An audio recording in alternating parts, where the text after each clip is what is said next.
继续来关心这宝林地色食物中毒案件，新增加一个通报个案，目前已经有30例了。伫调查部分的这宝林地色来代办的刀子，双手的检体有检出米加菌酸，对当证明讲引起中毒的米加菌酸，就伫咧宝林 A13分店的灶卡内面。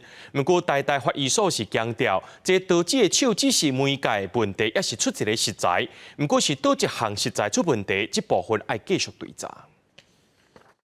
那一家店在事情发生的当时，真的有这个米酵菌酸 BKA 这个毒素存在。宝林地色的食物中毒案有上新的进展，台大法医研究所是接到台北市卫生局提供3月20日采集的春的检体，包括总破腮的手、采的点菜刀、含水果刀啊等等4项检体，做一普二的检测，结果伫总破腮的手验出米加菌酸的阳性反应，其他的拢是阴性。在厨师的手的身上。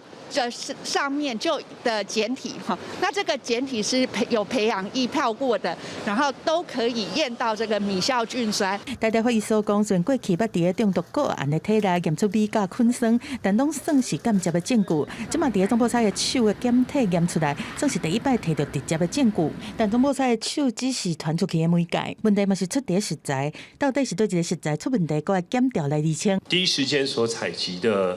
基证包括生物跟环境2个都去砧板，还有手部的生物基证，那我们都一并送台大实验室检查。那我们也即刻将检查结果告知检方。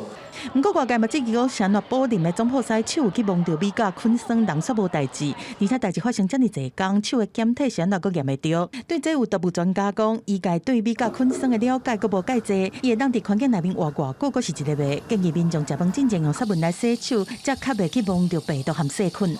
肥皂的话，其实有一些界面活性剂，然后用肥皂水的话，它就可以把它帮助我们清除。可是还是不能解释说，为什么我们这个隔那么多天，到为什么它手部还是可以验出一些米酵菌酸？专家推测，这总破腮本人有可能嘛中毒，建议抽血来确认，而且搁大采检灶卡其他环境。